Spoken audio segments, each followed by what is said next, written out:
Okay, listen.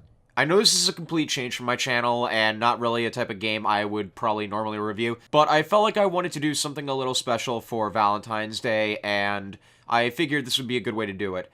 If you're under the age of 18, I suggest you don't watch this, but with that being said, let's get into it.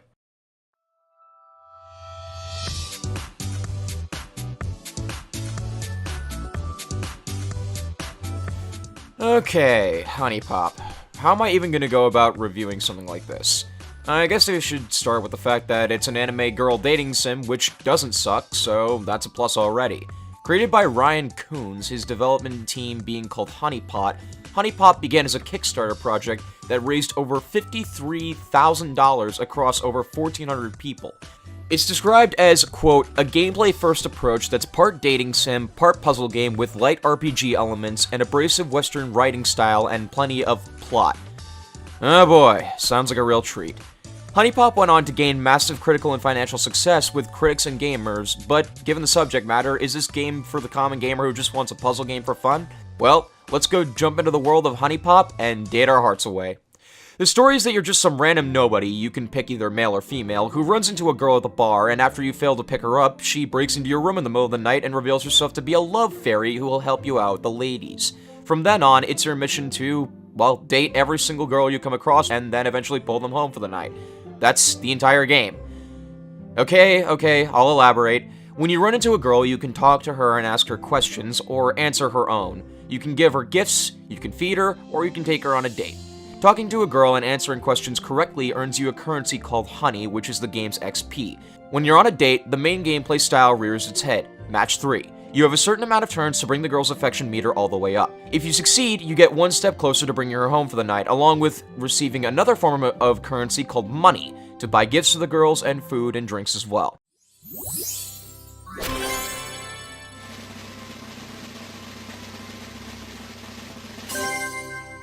And to think I almost had to cancel. What a shame that'd have been. If you fail, you gain a lesser amount of money and no affection with the girl.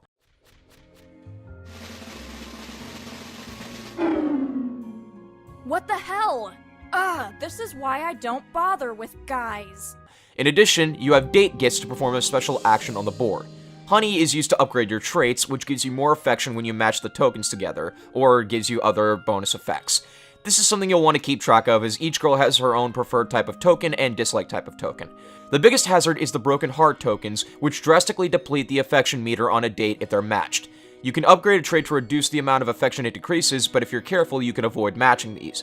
One thing I realized quickly when playing HuniePop, however, is that I'm awful at puzzle games like this. Getting into the aesthetic, HuniePop looks pretty good for an anime-style 2D game. The characters are a bit stilted beside their facial features, but the 2D artwork is great. The music, composed by World of Wadag, I apologize if I'm pronouncing that wrong, is nice and relaxing, and overall the game just has a calming sense to it. I actually bought a deluxe edition of the game which came with the soundtrack, and I'd be lying if I said I wouldn't want to play this while taking a walk or doing some random stuff, even playing other games. One of the best things about HuniePop, and this was actually a complete surprise to me, is the voice acting. Each of the girls has a distinct voice and characterization, and they all feel like genuine people. All of the actors are remarkable, but I will name a couple of my favorites, such as Jacqueline Hernandez as Kiyu. Don't you recognize this adorable face? It's Kiyu from the bar. Marie Rise as Aiko. My full name is Aiko Yumi.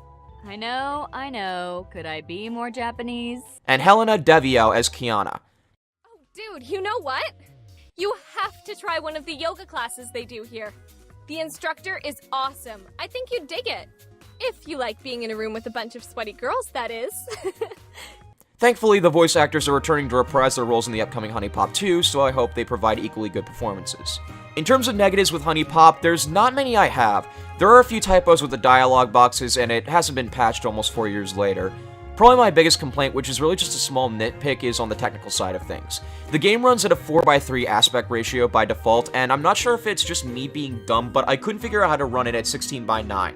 It randomly started up at 16:9 at one point, and all it did was tell me that it shouldn't be played at 16:9 since all it did was stretch the image quality and make it look worse overall.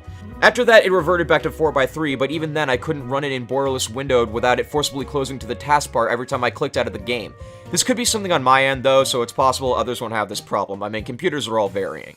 If there's any other flaw I have with HuniePop, I guess I could say that if you're not a fan of the fan service, which is basically 70 to 80% of the game's marketing, then this game won't have a lot of appeal to you. Overall, HuniePop is a good combination of puzzles, light RPG elements, and well-developed characters. You can get the game on Manga Gamer or on Steam, although I should note that the version on Steam, which is the one that I played, is slightly censored. I went with the Steam version just to see what wasn't changed, and for the most part, all but the images you get as rewards at the end of the final night with the girl are unchanged. There are even some secret characters to see as well, but I'll leave finding them up to you.